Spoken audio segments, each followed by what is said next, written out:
주님께서 또 나에게 말씀하셨다. 어제 하나님께서 예레미야를 부르시고 또 그에게 소명을 주셨던 것처럼 오늘 본문에서도 하나님께서 다시 한번 예레미야에게 임하셔서 말씀하십니다. 예레미야서에는 이러한 표현들이 반복되어 나옵니다. 주님께서 나에게 말씀하셨다. 여호와의 말씀이 또 내게 임하니라 이르시되 라고 하는 표현들이죠. 말씀의 우선성을 말하고 있습니다. 하나님께서는 무엇보다 말씀을 통해서 일하시기 때문에 그렇습니다. 하나님께서 앞서 보았던 것처럼 예레미야를 선지자로 부르실 때에도 말씀으로 알려주셨습니다.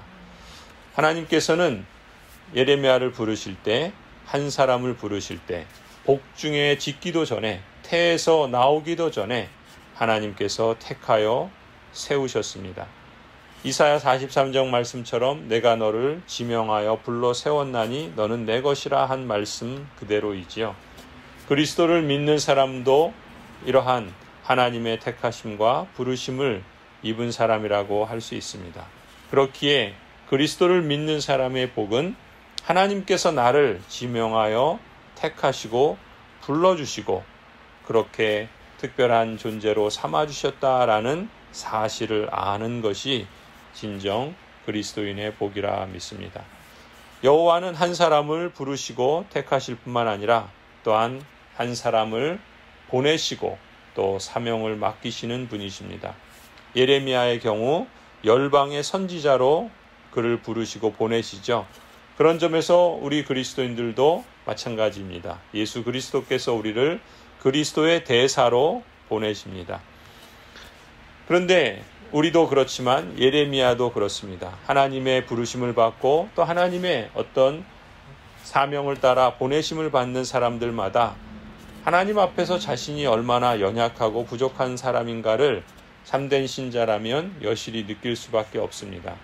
예레미야도 그랬죠. 그래서 하나님의 부르심에 대해서 그렇게 대답합니다. 자신은 아이라고, 그래서 말할 줄 모른다고 뒤로 물러섭니다. 모세도 그랬던 것처럼 예레미야도 하나님의 부르심과 보내심에 대해서 뒤로 물러서고 주춤하는 것을 보게 됩니다. 그러나 하나님께서 말씀하시죠. 내가 너와 함께 있어 너를 구원하리라. 나 여호와의 말이니라.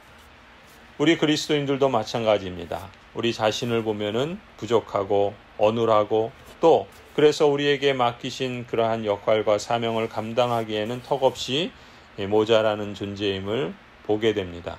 그러나 우리는 또한 하나님께서 우리를 부르시고 보내실 때에는 하나님이 주시는 약속도 또한 보고 믿는 사람들이죠.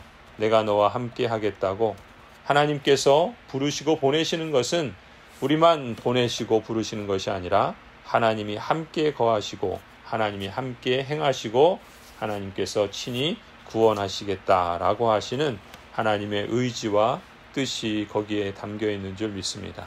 이 약속을 의지하는 사람, 그래서 하나님의 약속의 말씀에 따라서 나아가는 사람이 참으로 그리스도인의 복이라 말할 수 있죠. 오늘 본문에서 이제 여호와께서는 예레미야를 부르시고 또 그에게 소명과 또한 그에게 보내심의 사명을 주실 뿐만 아니라 이제 여호와께서는 비전을 보여주십니다. 무엇보다 하나님께서는 말씀으로 비전을 주십니다. 참된 비전은 하나님의 말씀에서 비롯됩니다. 거짓된 비전은 자신의 욕망과 욕심에서 비롯되죠. 그러나 하나님께서 주시는 참된 비전은 하나님의 말씀에서 비롯되는 것이죠. 하나님께서는 말씀을 통해서 그 비전을 보여주시고 또 그 비전의 뜻이 무엇인지 알려주시는 분이십니다. 오늘 본문에서도 하나님께서 예레미야 선지자에게 두 개의 비전을 보여주십니다. 첫 번째는 살구나무의 비전이죠. 11절에 말씀합니다. 주님께서 또 나에게 말씀하셨다. 예레미야야, 너는 무엇을 보고 있느냐? 내가 대답하였다. 저는 살구나무 가지를 보고 있습니다. 12절, 주님께서 나에게 말씀하셨다. 너가 바로 보았다. 내가 한 말이 그대로 이루어지는 것을 내가 지켜보고 있다. 하나님께서 말씀을 통해서 예레미야 선지자에게 보여주십니다. 묻지요. 너가 뭘 보고 있느냐? 예레미야가 대답합니다. 살구나무를 보고 있습니다. 라고 대답하죠. 그러면서 여호와 하나님께서 예레미야에게 그 비전을 보여주실 뿐만 아니라 그 비전이 무엇을 뜻하는지를 말씀으로 알려주십니다. 그것은 바로 내가 한 말이 그대로 이루어지는 것을 내가 지켜보고 있다라는 것을 말하는 것이죠. 그것이 무엇인가라는 것은 앞서도 1장에서도 암시되어 있고 또 오늘 본문에서도 나오는 것처럼 이제 두 번째 끓는 솥의 비전에서 더 구체적으로 말씀합니다. 그런데 여기서 왜 굳이 살구나무를 보는 것일까? 우리 그 개역성경, 그 세번역 성경 밑에 각주에 있는 것처럼 이 살구나무는 그 아몬드 나무입니다. 그 아몬드 나무인데 이 살구나무의 히브리어가 샤케드라는 말인데, 그러니까 샤케드라는 말과 그 다음에 그 뒤에 지켜본다라는 말이 샤케드 동일한 표현입니다. 그러니까 주님께서 예레미야에게 묻는 거예요. 너는 무엇을 보느냐? 그러니까 예레미야가 대답하는 겁니다. 저는 샤케드를 보고 있습니다. 그러니까 12절에 주님께서 대답하시는 겁니다. 그래, 너가 바로 보았다. 내가 한 말이 그대로 이루어지는 것을 내가 샤케드 하고 있다. 이렇게 말하는 거예요. 같은 표현인데 다른 의미를 갖고 있어요. 그러니까 여기서 하나님께서 보여주신 첫 번째 말씀의 의미는 하나님께서 지금 한 말씀을 그대로 이루시겠다라는 것을 하나님이 친히 보고 있다는 거예요. 여기서 지켜본다라는 말이 살구나무다라고 하는 이 히브리어가 같은 표현입니다. 그러니까 하나님께서 말씀하신 것을 어김없이 시행하시는 분이시라는 거예요. 하나님은 말씀하신 것을 성취하시는 분이시라는 겁니다. 그것이 축복의 말씀이든 그것이 심판의 말씀이든 하나님께서는 말씀하신 것을 반드시 이루시는 것이다. 특히 여기서는 어떤 메시지입니까? 하나님께서 하나님의 언약 백성들, 예루살렘 성과 유다의 그 백성들을 하나님이 치시겠다, 심판하시겠다라고 하시는 경고의 메시지인 거예요. 당시 예루살렘의 분위기는 이 선지자의 이 말씀하는 것이 그럴 리가 없어. 하나님께서 택하시고 또 하나님께서 언약 백성 삼으시는데 어떻게 하나님이 그 택하신 백성을 심판하시고 징계하시겠어? 그럴 리가 없어 라고 그렇게 사람들이 생각했던 것이죠. 그러면서 뭘 했냐? 하나님이 기뻐하시는 일을 행한 것이 아니라 하나님을 반역하고 하나님이 아니라 다른 것을 같이 겸하여 섬기는 그런 악한 일들을 행했던 것이죠. 그러니까 예레미야 선지자를 통해서 하나님께서 이제 뒤에 끓는 솥의 비전을 통해서 심판하시겠다 하니까 예루살렘 사람들은 그런 일은 없다라고 그렇게 무시하고 외면했던 것입니다. 그런데 뭐라는 거예요? 하나님께서 말씀하신 건 반드시 이루신다. 내가 지켜보고 있다. 라고 말씀하시는 거예요. 그래서 예레미야는 이 비전을 통해서 하나님께서 이 모든 상황을 통제하고 계신다는 그러한 확신을 가질 필요가 있었고 하나님께서는 말씀으로 그것을 보여주신 것이죠. 두 번째로 하나님께서 보여주시는 비전은 13절부터 15절까지입니다. 주님께서 나에게 두 번째로 말씀하셨다. 너는 무엇을 보고 있느냐? 내가 대답하였다. 예레미야가 대답합니다. 물이 끓는 솥이 있습니다. 그 솥의 물이 북쪽에서부터 넘쳐 흐르고 있습니다. 주님께서 나에게 말씀하셨다. 북쪽에서 재앙이 넘쳐 흘러 이 땅에 사는 모든 사람에게 내릴 것이다. 내가 북쪽에 있는 모든 나라의 백성들을 이 땅으로 불러들이겠다. 그러면 그들이 모두 몰려와서 예루살렘 모든 성문 바로 앞에 자리를 잡고 사방에서 그 성벽을 공격하고 유다의 모든 성읍을 칠 것이다. 나 주의 말이다. 하나님께서 예레미야에게 보여주신 두 번째 비전은 끓는 물이 끓는 솥을 보여주십니다. 그런데 그것이 무슨 의미인가? 14절에 말씀하시죠. 북쪽에서 모든 이방 나라들을 하나님께서 예루살렘 땅으로 불러 모으셔서 사방에 예루살렘의 그 성벽을 그 이방인들을 통해서 공격하고 유다의 모든 성읍들을 치셔서 마치 끓는 물이 넘쳐서 이 예루살렘 성에 사는 모든 사람들에게 심판의 그런 징계를 내리실 것이다 라고 하는 비전을 보여주신 것입니다.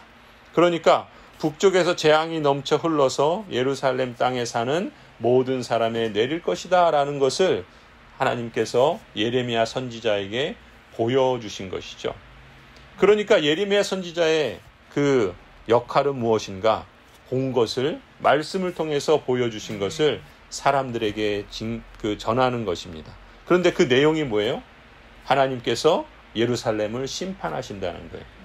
하나님을 믿는다라고 하면서 하나님을 믿지 않는 그런 행위들을 행하는 사람들에 대해서 말씀하시는 겁니다. 왜 하나님께서 유다 언약 백성을 치시는가? 16절에 말씀합니다. 내가 이렇게 내 백성을 심판하는 까닭은 그들이 나를 버리고 떠나서 다른 신들에게 향을 피우고 손으로 우상을 만들어서 그것들을 숭배하는 죄를 저질렀기 때문이다. 하나님께서 가장 미워하시는 것이 뭡니까? 다른 신을 섬기는 거예요. 자기 손으로 만든 것, 자기가 귀중하게 여기는 것, 그것에 대해서 하나님께서 가장 미워하시는 것입니다. 그야말로 유다는 양다리를 걸치고 있는 거예요. 하나님도 믿지만 다른 것도 믿고 있는 것입니다. 평안의 근거가 어디에 있는가? 하나님을 믿는 것 같은데 또 다른 것에서 신뢰를 하고 있는 것이죠. 전적인 신뢰를 하는 것이 아니라 그야말로 양다리를 걸치고 있었던 것입니다. 예루살렘의 실패가 바로 여기에 있었던 것이죠. 평안의 근거가 왔다리 갔다리 눈에 보이는 것에 의존했던 것입니다. 이쪽이 나에게 좋은 것 같으면 이쪽으로 갔다가 조금 어려움이 오고 뭐가 눈에 보이지 않으면 다시 저쪽으로 갔다가 기준이 자신의 복에만 있고 자신의 유익에만 있었던 것입니다. 그러니까 하나님은 안중에 없고 하나님을 믿는다고 하면서도 정작 하나님이 기뻐하시는 일을 행하는 것이 아니라 하나님이 기뻐하지 않는 그런 일을 행하는 것이죠. 그러면서도 자기가 그런 악을 행하고 있는 줄도 모르는 거예요. 그러니까 하나님께서 예레미야 선지자를 통해서 아니 여러 선지자를 통해서 수도 없이 반복하여 말씀하십니다. 그런데 못 알아먹는 겁니다. 눈이 가려져 있는 거예요. 귀가 막혀 있는 겁니다. 그러니까 하나님께서 이 예레미야를 통해서 또 그렇게 말씀하시는 거죠. 그렇다면은 예레미야는 그 말씀이 좋은 말씀이겠습니까? 자기 백성들에게 함께 동족들에게 하나님의 심판이 임할 것이다 라고 말하는 것이 그리 쉽겠습니까? 또 그것을 듣는 사람들은 그것을 말하는 사람을 좋아하겠습니까? 당연히 싫어하겠죠. 그래서 17절부터 말씀합니다. 그러므로 너는 이제 허리에 띠를 띠고 준비하여라. 일어나거라. 내가 너에게 명하는 모든 말을 그들에게 전하여라. 하나님께서 예레미야에게 다시 한번 확인시켜 주는 거예요. 너 허리에 띠 띠고 준비해서 일어나서 내가 너에게 보여준 것, 너에게 명하는 말 그들에게 전하라. 역할을 다시 한번 확인시켜 줍니다. 그러니까 예레미야 입장에서는 어떻겠어요? 불편하죠. 괴롭죠. 왜 내가 그런 일을 해야 되는가? 왜 이렇게 힘든 그런 역할을 나한테 맡기시는가? 아마 예레미야는 두려웠을 겁니다. 아마 그것이 고통스러웠을지도 몰라요. 하나님께서 맡기신 역할이기 때문에 그렇다고 거부할 수도 없고 그러자니 또 그 일을 맡아서 행하자니 너무나 두려웠겠죠. 그러니까 하나님께서 그 마음을 모르실 리가 없죠. 그래서 17절 중반에 이렇게 말합니다. 너는 그들을 두려워하지 말아라. 너가 그들을 두려워하면 내가 오히려 너를 그들 앞에서 무서워 떨게 하겠다라고 말씀하십니다. 그러면서 18절에 말합니다. 그러므로 내가 오늘 너를 튼튼하게 방비된 성읍과 새기둥과 노성벽으로 만들어서 이 나라의 모든 사람 곧 유다의 왕들과 관리들에게 맞서고 제사장들에게 맞서고 이 땅의 백성에게 맞서게 하겠다. 그들이 너에게 맞서서 덤벼들겠지만 너를 이기지는 못할 것이다. 내가 너를 보호하려고 너와 함께 있기 때문이다. 나 주의 말이다. 그 하나님의 말씀을 듣는 사람들이 맞설 거라는 거예요. 가만히 있지 않는다는 거예요. 오히려 반발하고 거기에 대해서 화를 내고 또 거기에 대해서 덤벼들게 될 거라는 거예요. 그렇지만 하나님께서 예레미야 선지자에게 격려해 주시고 또 약속해 주시는 건 뭡니까? 그들이 맞서는 것, 덤벼드는 것, 하나님께서 그것을 막아주시지는 않습니다. 그러나 그들이 너를 이기지는 못하게 하겠다. 내가 너를 보호해주고 너와 함께 하겠다라고 말씀하시는 것입니다. 여러분, 우리가 이 예레미야 선지자를 통해서 두 가지를 기억해야 됩니다. 첫 번째는 우리가 하나님의 언약 백성이라고 마치 우리가 하나님을 잘 믿고 있다고 그렇게 교만하고 또 스스로 눈이 어두워져서 하나님이 기뻐하지 않는 다른 것을 의존하고 그것에 연연하면서 하나님께 악을 행하고 있지는 않는지 우리 자신을 늘 돌아볼 필요가 있습니다. 하나님의 택하신 백성이라고 나는 이제 구원이 따놓은 당상이라고 마치 내가 마음대로 행해도 되는 것처럼 그렇게 방자하게 행하는 것, 그렇게 방탕하게 행하는 것, 그렇게 방종하는 삶에 대해서 하나님께서 가만히 계시지 않을 것입니다.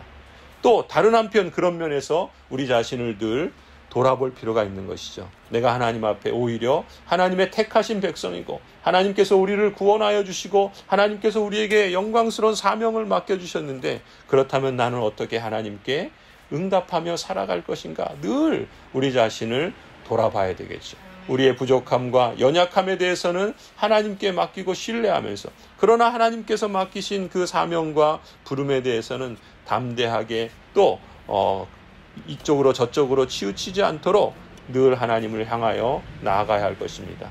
또 하나 우리가 기억해야 할 것이 있습니다. 하나님께서 이러한 말씀을 맡기셨을 때에는 그 말씀 맡기신 것에 대해서 우리가 두려워하지 말아야 된다는 것이죠. 그 상황에 대해서 그것에 대해서 우리에게 어떤 고난이 찾아오는 것에 대해서 그것으로 인해서 낙심하거나 무너지지 말아야 한다는 것이죠. 그때에도 하나님께서 우리에게 고난을 없애주시지는 않을 겁니다. 우리에게 고난이 있어요. 대개의 경우 하나님께서 고난을 없애주시기도 하겠지만 대개의 경우는 고난을 없애주시기보다는 그대로 고난을 받게 하십니다. 그런데 고난에도 꺾이지 않도록 단단하게 하나님께서 붙들어 주시고 보호해 주신다는 것이죠. 그것이 우리가 또한 기억해야 할 것입니다. 성도 여러분, 그리스도인의 인생은 끊임없이 싸움의 연속입니다. 좋은 게 좋은 거라고 그저 환경에 따라서 왔다 갔다 할 것이 아닙니다. 하나님께서 우리에게 부르시고 또 우리를 택하시고 또 우리를 하나님의 참된 성도로 그렇게 인정해 주셔서 우리에게 사명을 맡겨주셨다면 우리는 늘 우리 자신을 돌아볼 뿐만 아니라 또한 내가 너와 함께하여 너를 구원하겠다 하시는 이 약속의 말씀을 붙잡고 하나님 편에 전적으로 서야 할 것입니다. 그렇기 때문에 우리는 기도하지 않을 수 없죠. 우리 앞에 마주하고 있는 수많은 고난들을 하나님 앞에 아뢰며 기도해야 합니다.